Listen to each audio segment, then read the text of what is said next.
Hello everyone, FPL Raptor here and welcome back to another video on my YouTube channel. In today's video, I'm going to give some top tips on how to build the best possible Game Week 1 squad to get you off to the best possible start to the season. Doesn't matter if you are a veteran of the game or if this is your first season, I guarantee you find some use in this video. If you do enjoy today's video, please do smash that like button, and if you're new around here, make sure to subscribe as well. But without further ado, let's jump into it.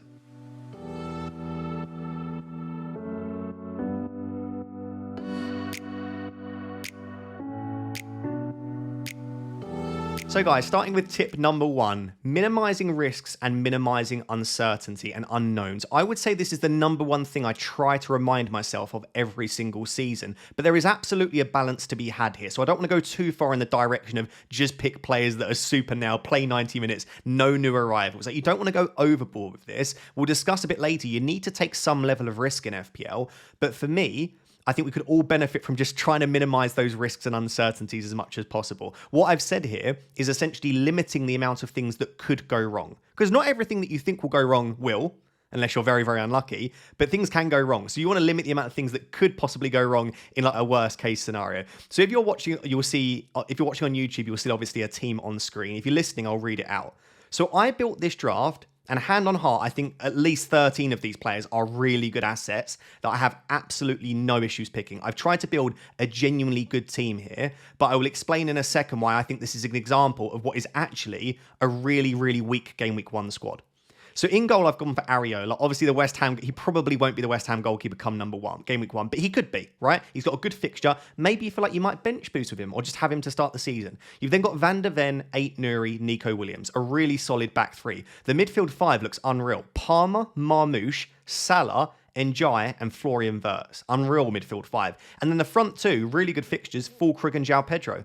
The bench has even got some cover with the likes of Beto and Dorgu. Again, if you look at that draft now, it honestly looks like a really solid draft. Each of the picks in isolation, you could fully justify as having in your team. The issue is you don't pick players in isolation. You're picking it as a set of 15 players. Now, if I go through each of them, Areola, obviously, we don't even know if he'll start Game Week 1. Maybe not the best example here, but it's just not worth taking a risk with a player like that. Ait-Nouri, he's got some incredible upside. I think Ait-Nouri is probably a sneaky good pick.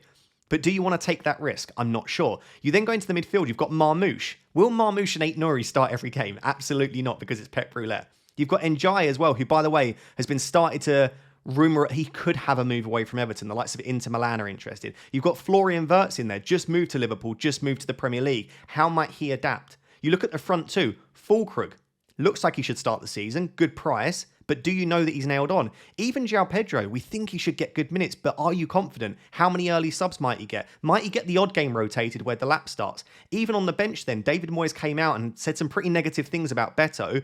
Do you know that Beto will get good minutes? Will Barry potentially start Game Week 2? I don't have an issue, again, with any of those picks in isolation. Florian Wirtz is fantastic. Iliman Ndiaye is one of the best 6.5 midfielders. Ait-Nouri could have incredible upside. But when you combine them all together, in the starting 11, you've got 1, 2, 3, 4, 5, 6, arguably 7 risks there. And again, some of them smaller than others, but you just can't, I don't think anyway, get away in Game Week 1 with having that many risks in your team. I'm saying this, and not in a patronising way. I built a draft recently that I loved. I can't even remember exactly what it was, but it had Wirtz in there. It had Fulkrug. It had a couple of, I think I had Frimpong in the defence. I had Beto as one of my attackers. And again, each in isolation, they're fine picks. But in the worst case scenario, when we're talking about limit the amount of things that could possibly go wrong, if you get it wrong on all of those, it could be horror. You could force yourself into an early wildcard. I really think you want to try and limit yourself to, in a squad of 15, 3 or 4 risks. Players that you genuinely think, I might be wrong on this player in terms of minutes mainly. Not necessarily in terms of output as much, but also taking that into account. I absolutely advocate taking risks. You will not win FPL or do extremely well without an odd bit of risk taking. But in Game Week 1, you don't need to be taking risks with minutes. There are enough good players that for the most part are nailed with a couple of risks chucked in that you don't need to have 7 in your starting 11. Let me know what you think on this. But if you speak to any really good manager, or you look at all of their teams, there will be very few players in there where you're like, oh, there's a big question mark over what position they're playing. There's a big question mark on their output. There's a big question mark on their minutes. They're largely just really decent, solid assets. It's why I like players like Jared Bowen or Eva Nilsson, right? They're good minutes, good data. Bruno Fernandes, you know you can trust them. There are slight question marks over if they've got a new manager, etc. But it's minutes in particular that I just don't think you want to take tons of risks with players like that in your starting 11. Let me know, like I said, if you agree or disagree. By all means, take the amount of risk that is relevant to you, which we'll discuss later. But I would look at your team now, go through, count how many risks you have, and if the number is over 4, maybe 5, and most of those are in your starting 11, I would potentially try to reduce that a little bit.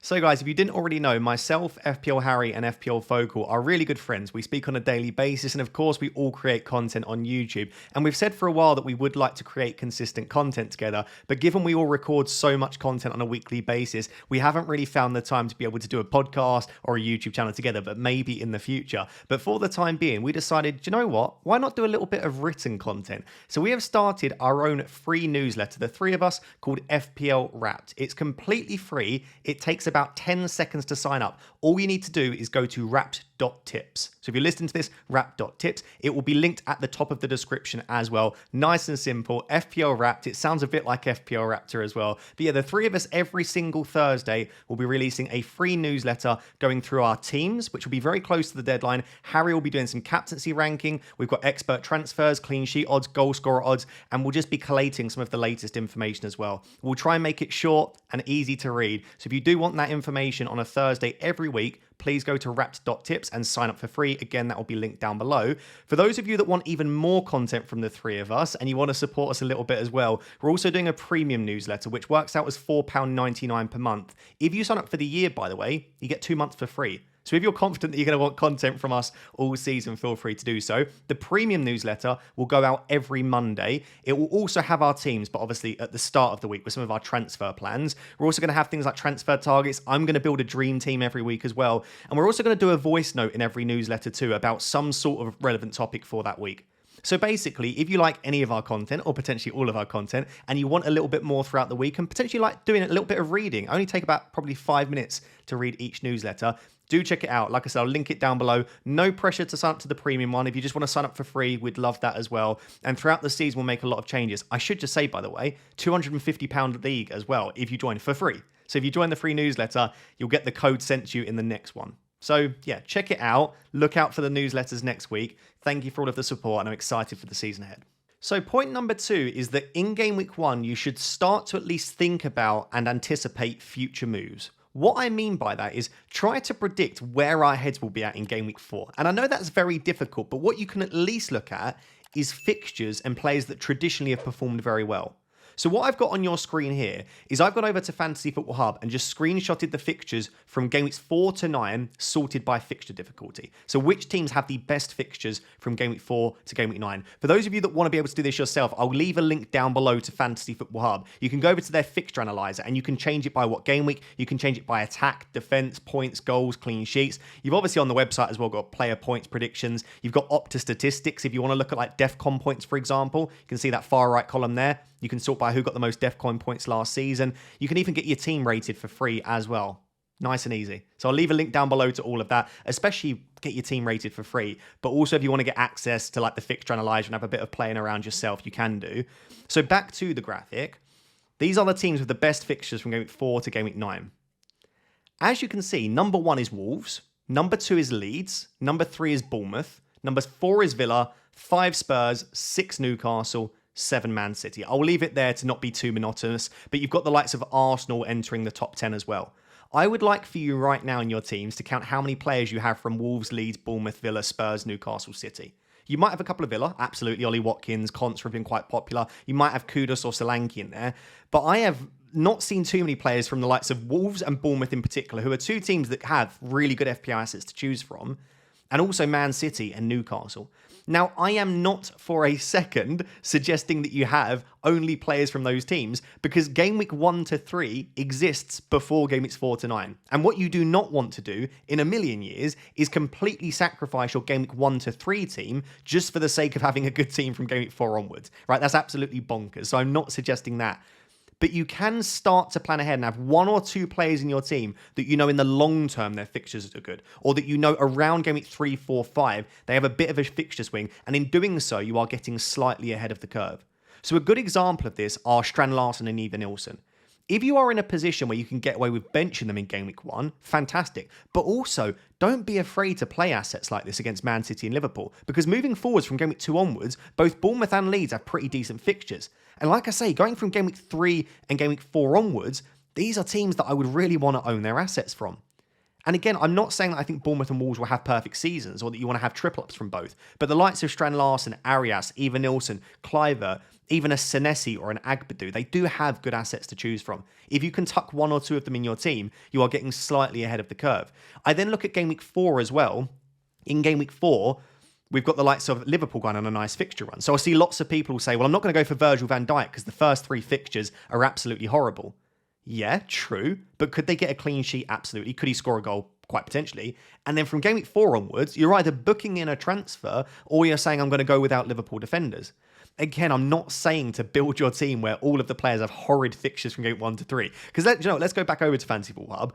I'll show you that if we're looking from game weeks 1 to 3, let's have a look where Bournemouth and Wolves are. I haven't even looked at this, but Wolves are in 13th, Bournemouth are 17th.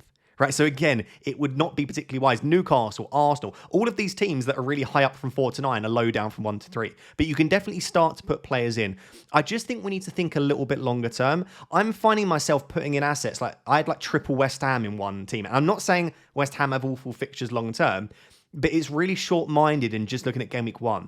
Just picking players because they've got really good fixtures to start, but then you're going to put yourself in a tricky position. Because if we do shift game week, I don't know, let's go game week like 4 to...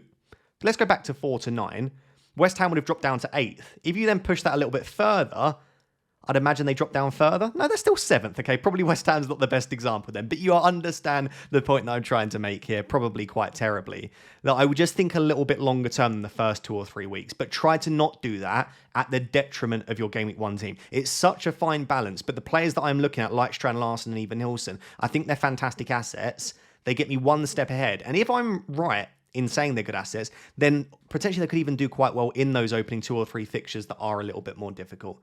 Let me know if you do this. Let me know how long the horizon is in terms of how long do you look. Do you look at 2 to 3 weeks? Do you look at 4 to 6? Are you already thinking about the Game Week 13 fixture swing, of which there is a very clear one? Maybe I'm a little bit too long term here, but I do think that you could get better at FPL by just having a little bit of a longer term horizon. So point number 3 is about prioritizing flexibility. And in particular here, I'm talking about considering price points and structure. And if you've watched my content for a while, or even in pre-season, you might have heard me talk about price points. All I mean by price points is what is the price of the player, as opposed to hyper-fixating on who the player is. So really, I'm saying I've got a 7.5 million forward slot in my team. I have a 4.5 million defender in my team. I'm really, even right up until the Game Week 1 deadline, I'm more fixating on, am I happy with the structure? Does it allow me in the future to move from one good asset to another? So what I'm trying to look at is, what are the key price points in each position? For example, let's look at the midfield. I think there are a lot of really good £5.5 million midfielders. That seems to be a popular price point this year. You probably want to have that covered in your team. In the forward line, there are 6 or 7, and with Sesko potentially joining United, he could even be another one, around that 7.5 price point. There are quite a few there that I could see arising as really nice options. In the defence, I would say 6 million seems like a really good price point this year. There are tons of really good defenders at that premium price, and there are no defenders more expensive than that. What I would then try to do in my team is, as well as picking the players that I want, I would try to cover those key price points so that I'm flexible to move from one to the other. If I thought that all of the best midfielders were 8 million, I would be absolutely certain that in my team, I would make sure I had at least one midfielder in and around the price. Where this becomes difficult, though, is if you try and cover a price point with a player of the same price. That might sound confusing, but let's say you want to cover the £7.5 million forwards.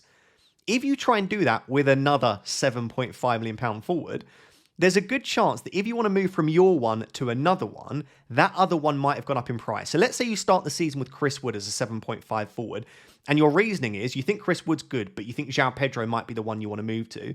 By the time you want to move to João Pedro, that would probably be because he starts the season well. So João Pedro's price has probably gone up to 7.7, and Chris Wood's might have stayed the same or dropped potentially if you want to sell him.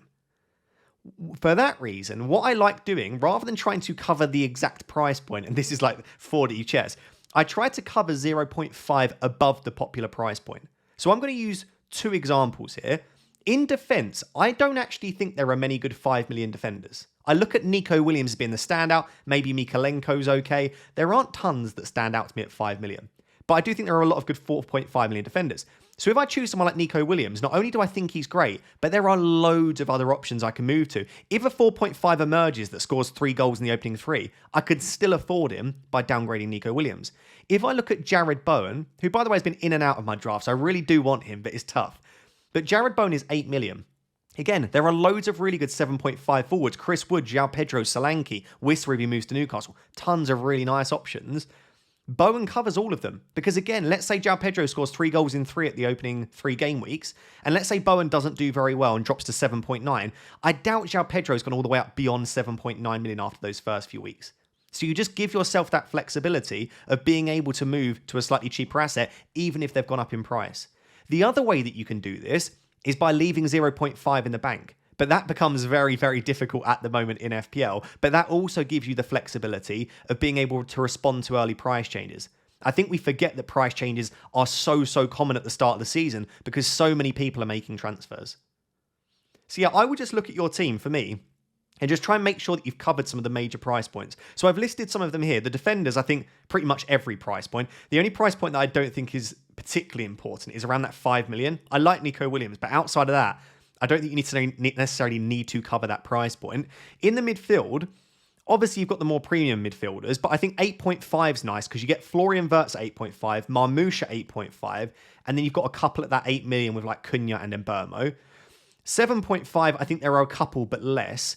Really, I think it's 6.5 and 5.5. I can see a lot of midfielders emerging.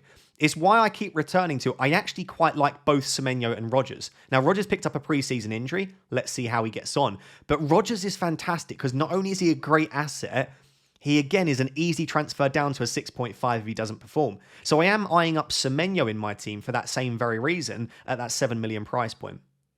So yeah, I would just go through again and just look at where are a lot of the assets in FPL grouped together, how can you cover them, what are some good options. You also, though, don't want to fixate too much on price points where you're no longer picking players that you think are good. So it's finding a balance, but I guess my encouragement for this section is just to say don't always hyperfixate on who it is, but also what price they are within the overall squad.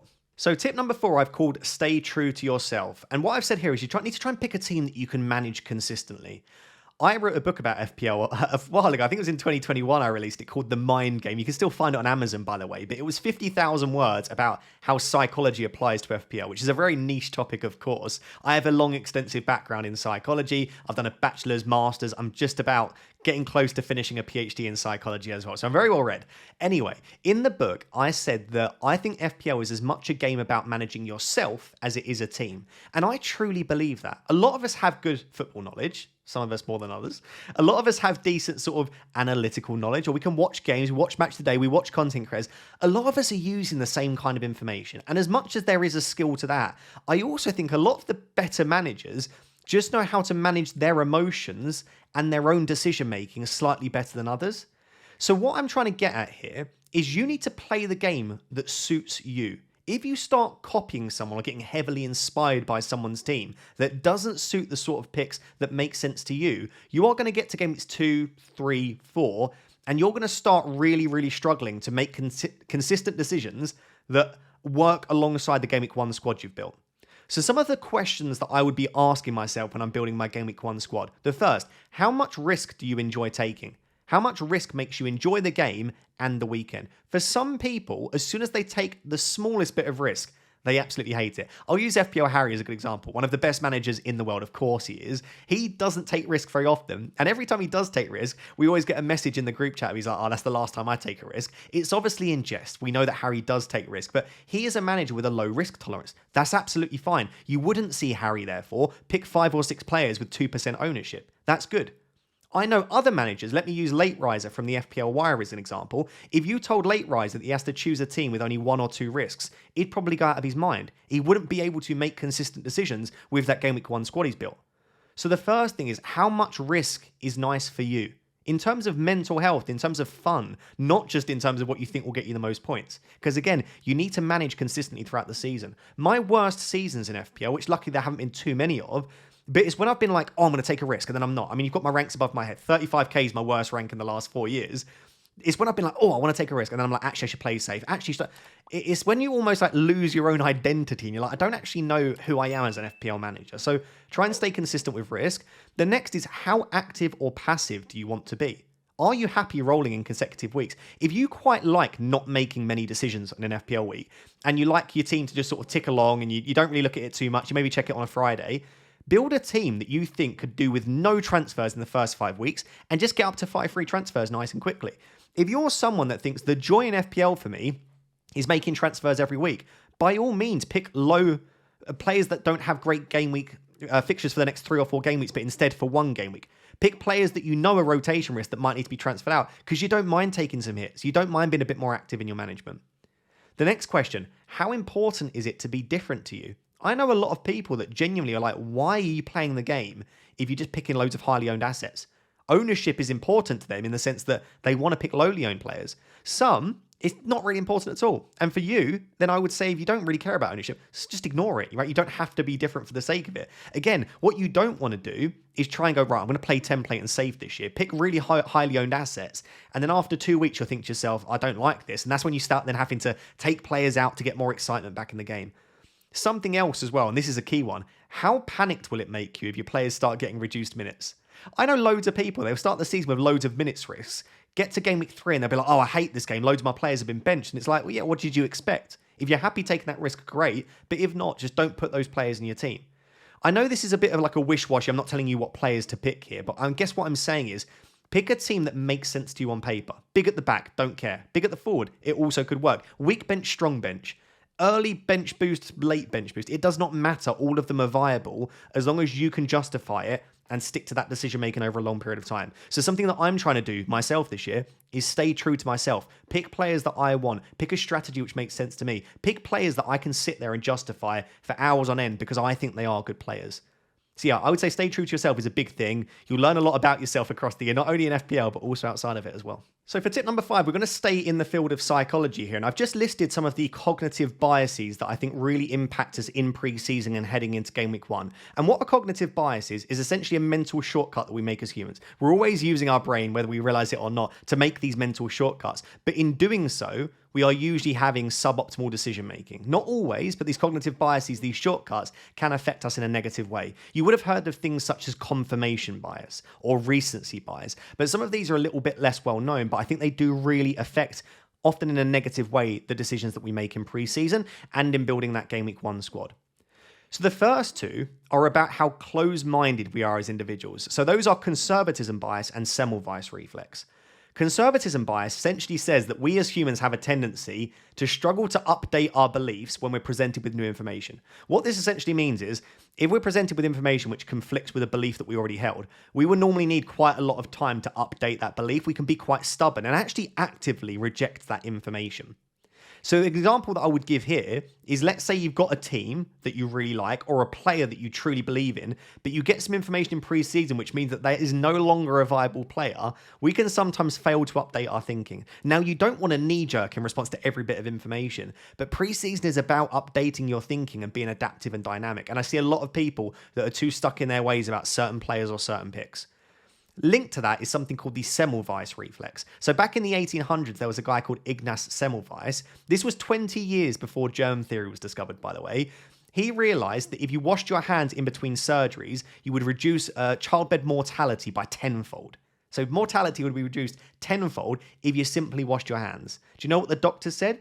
They said that can't be true because a gentleman's hands cannot carry disease. Right? They can't carry disease, they're gentlemen's hands. So they rejected that information for 20 years. Now, obviously, our mistakes in FPL are far less meaningful than that, but that is why it's called the Semmelweis reflex, after Ignaz Semmelweis. This is, the tendency to basically reject new information that contradicts with the beliefs we already held. What I'm trying to say here, and sorry if this hurts, is that as humans, all of us are pretty close-minded. It's a natural tendency that we have. So try to be a little bit more open-minded across the next week. Try and take in new information, but also couple that with trying to stick roughly to a plan. There's this fine balance where you don't want to stick to a plan so much that you're rejecting new information, which, by the way, is called plan continuation bias, but you also don't want to fail to take in that new information. It's a really, really, really fine balance, and hopefully you manage to find it yourselves, but definitely try and absorb as much information as you can across the next week.